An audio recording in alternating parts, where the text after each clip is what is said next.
Boom, we are live. Cool.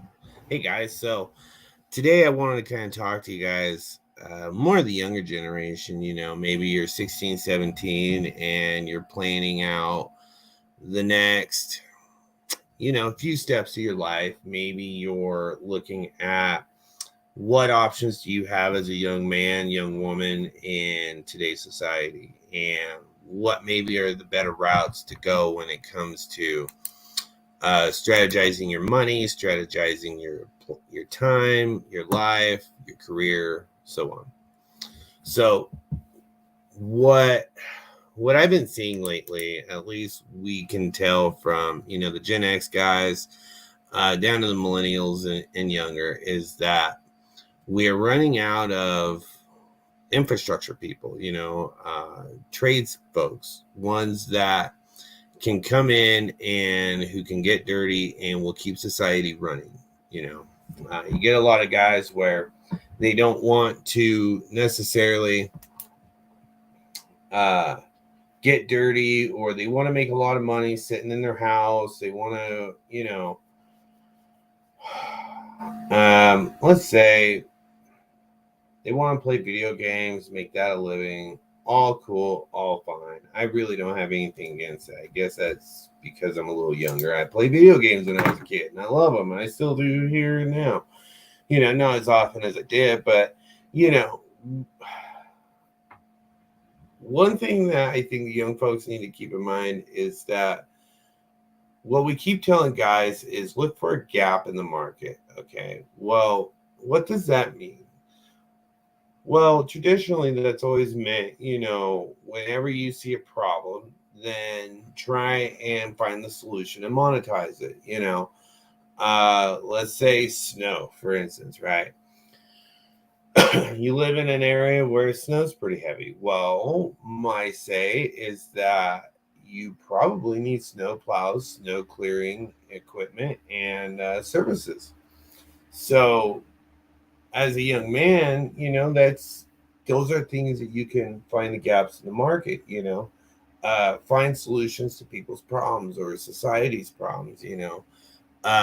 So that's kind of how we look at the trades. Is that what we're looking at now in the trades? Is that so few people want to join that now the wages for tradesmen have gone up substantially, and because of that issue of not a lot of guys want to join, or gals, uh, we have a service cost issue. And what that means is that when we can't get enough labor to fulfill these areas, these sectors, then that means that our services are that much more valuable. Okay. So, let's take McDonald's for instance. Well, McDonald's runs their enterprise on making burgers. Okay. Well, if we ran into a burger shortage, and Burger King goes away because they couldn't make enough burgers, they don't have enough supply, they don't have enough employees, or any other franchise you can think of, well, then what happens is that lame cheeseburger that you were buying at McDonald's for 50 cents at one time is now $2. Well, why is that? That's because the material that we're trying to get, the burgers, the patties, the produce, the buns, the condiments, things like that, and even the employee itself, they're unattainable, or at least they are not as attainable as they once were. So then what happens is that uh, that 50-cent cheeseburger has now become $2. And do we really think it garners $2? No, because we've been used to paying 50 cents for so long. Add in inflation to all this, and now we have a burger that, you would barely eat just to, have something in your stomach, just to satisfy your kid, maybe, is now what a premium burger, like a Big Mac, used to cost. And now a Big Mac, a couple bucks a few years ago, it's now $5, $6, if not more, for just a burger. Same thing in the trades. So, you have a plumbing pipe burst, right? Well, now we don't have enough people to meet that demand. So then what happens is that you may call and you may not get scheduled for a week. That's because we don't have any more people, and we've already got jobs that are lined up that we have to take care of.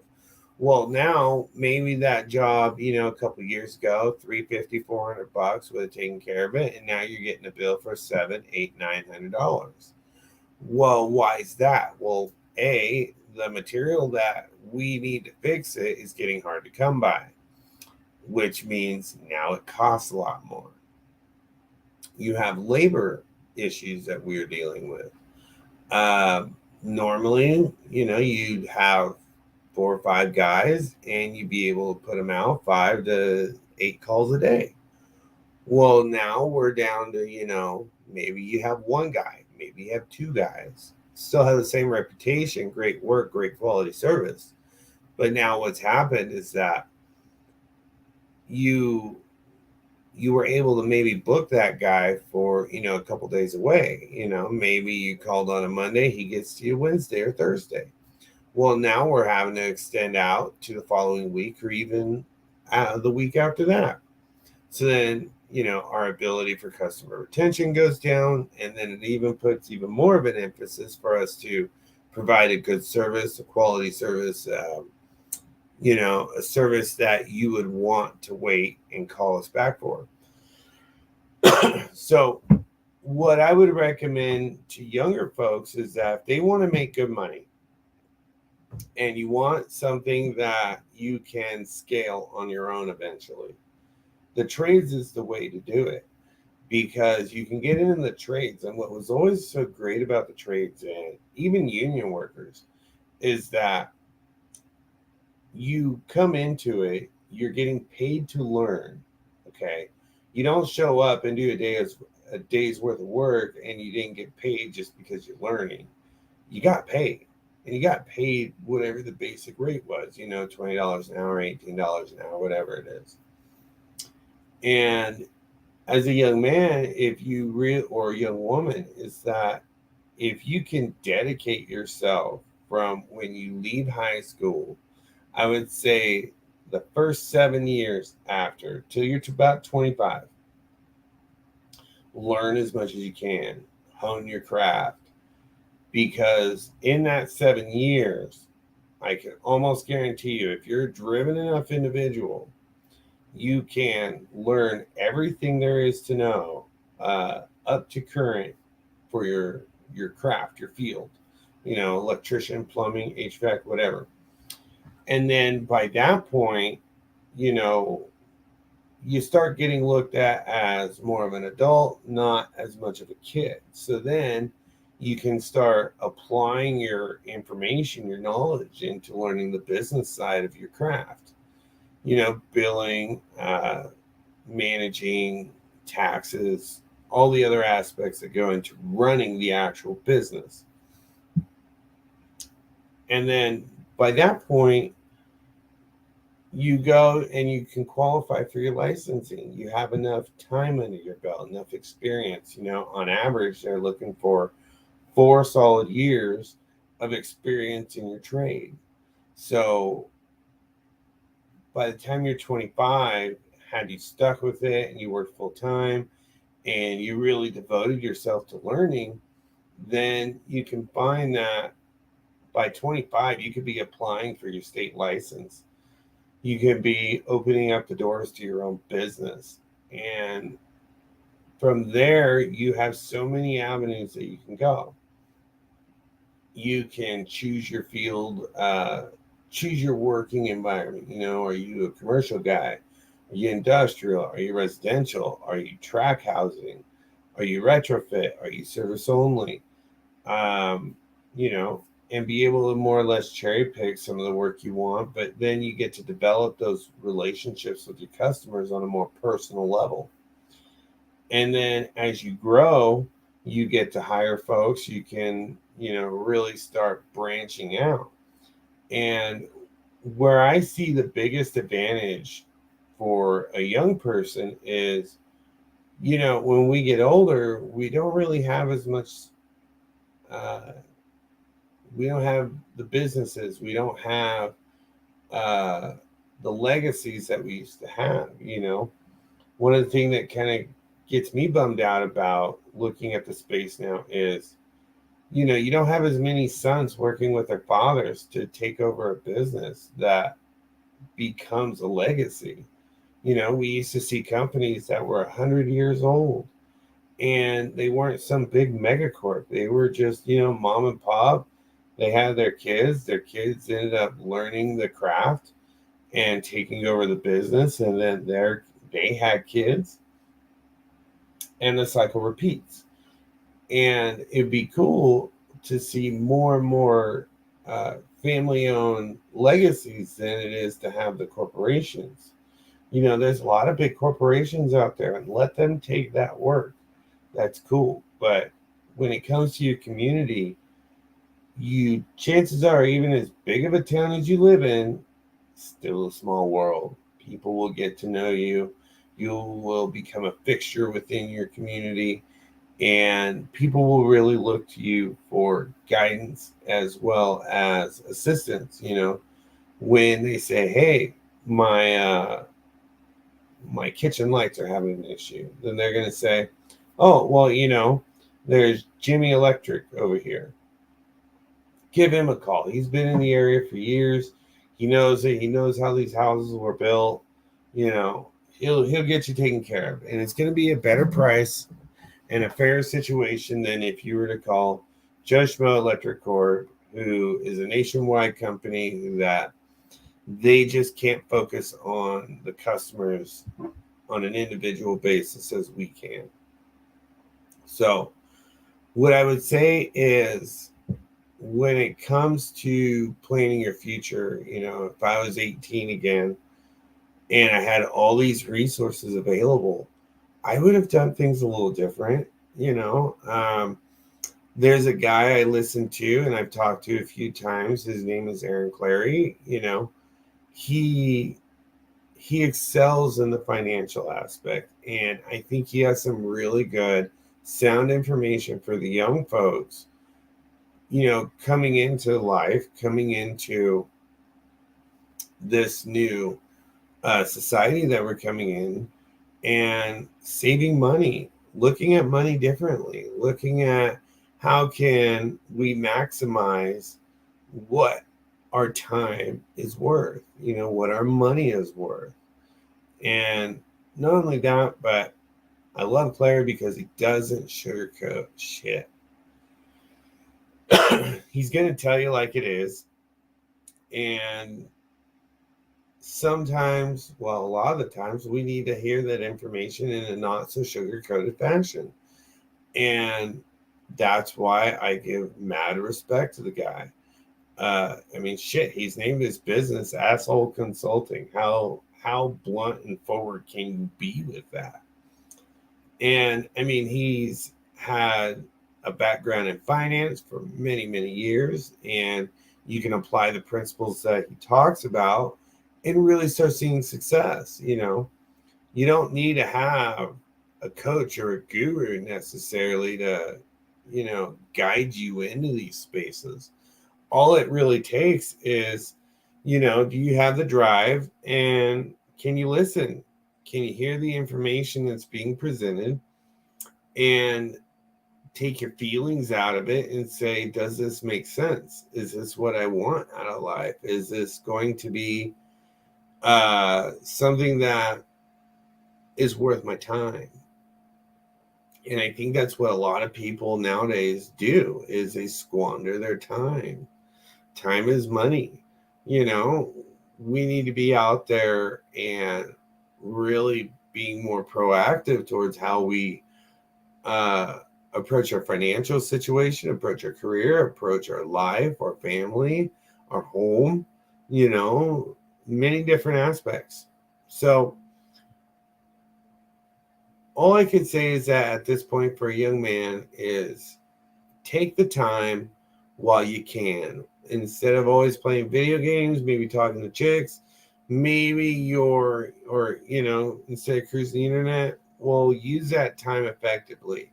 Start looking at trades that pique your curiosity, fields that you can expand, and that is needed. You know, the dumbest thing I see is that these kids go and get these worthless degrees from city college, state college, university, whatever. And, you know, unless you are going to make it a career to do it, then you're just wasting money and you're just wasting time. And by the time that you realize, hey, this was not the right route, you burned however many years in time, which all that could have been equity, could have been money in your pocket, could have been advancing to the next step of your life, you know, whatever it is.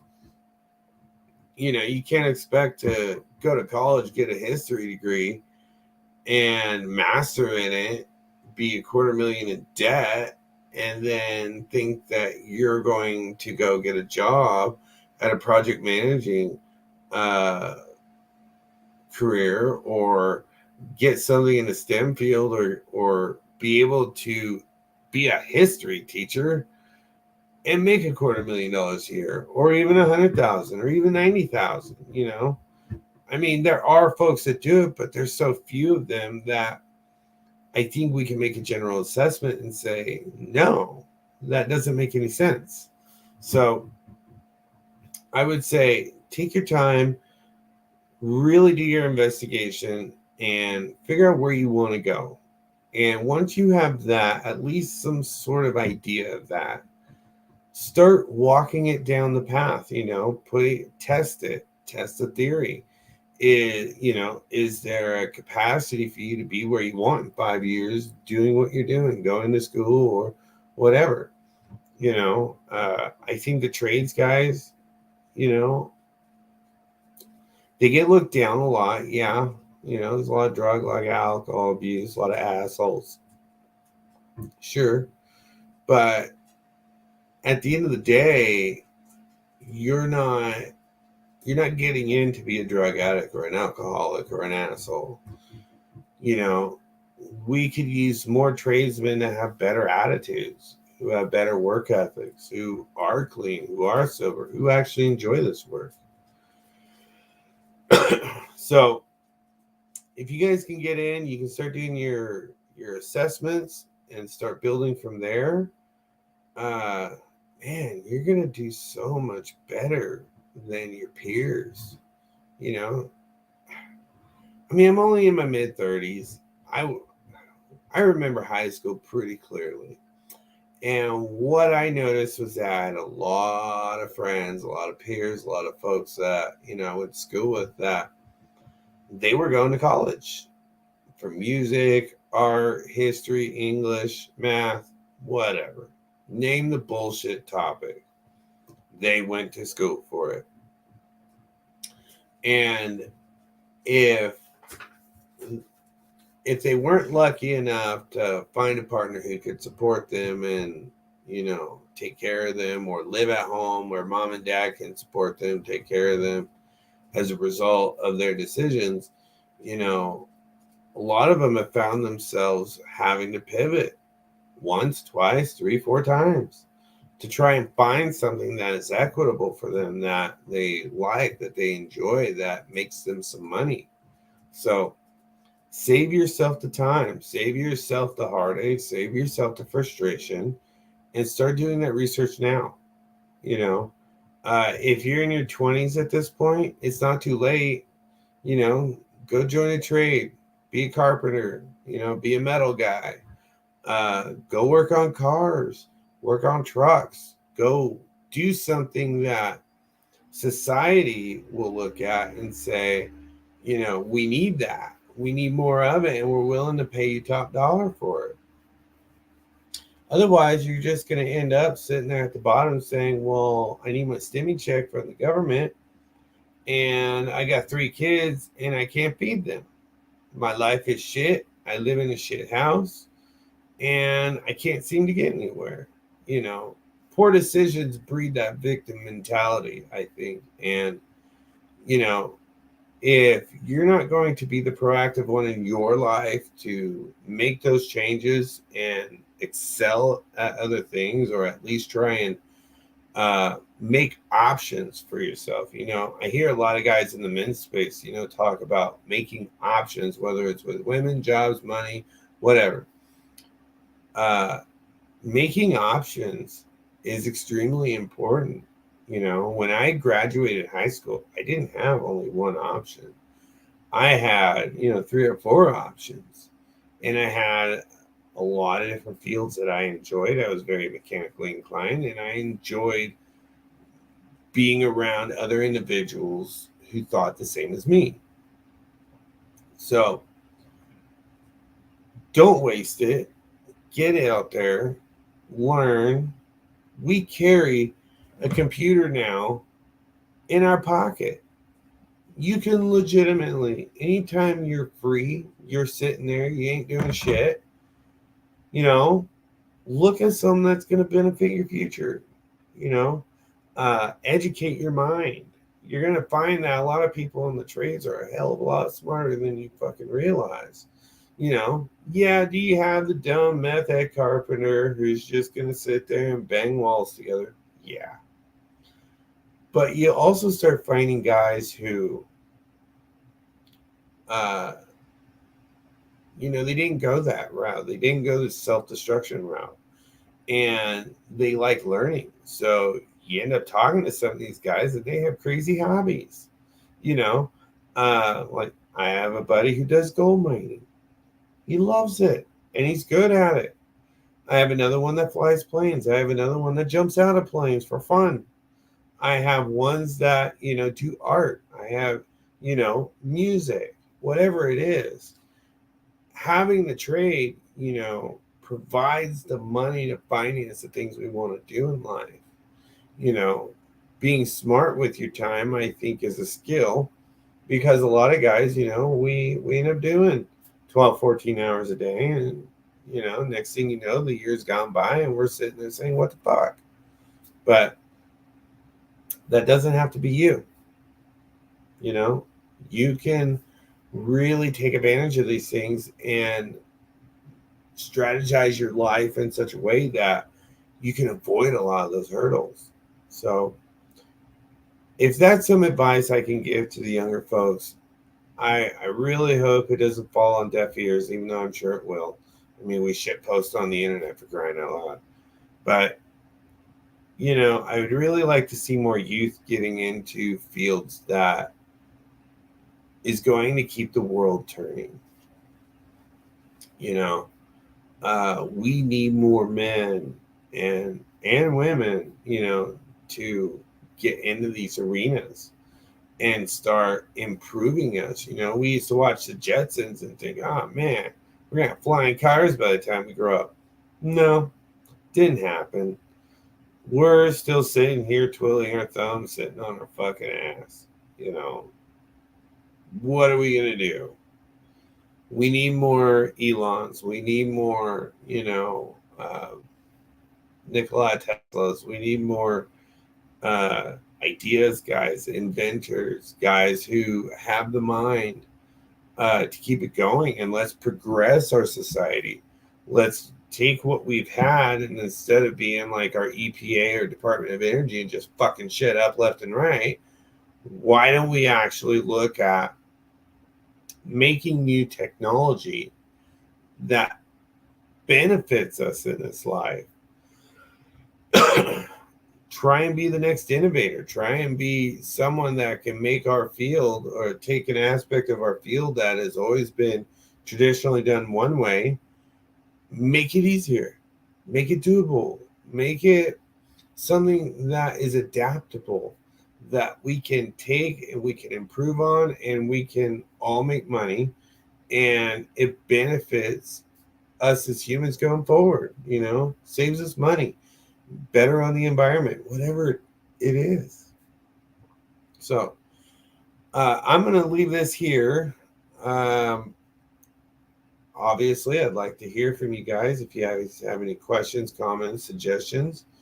I know I'm in kind of a shit video making environment. You know, I have my office. My office is kind of cluttery at the moment. And I'm just using a basic GoPro camera. But If you guys have anything that you're looking to get some information on, reach out. We'd love to chat.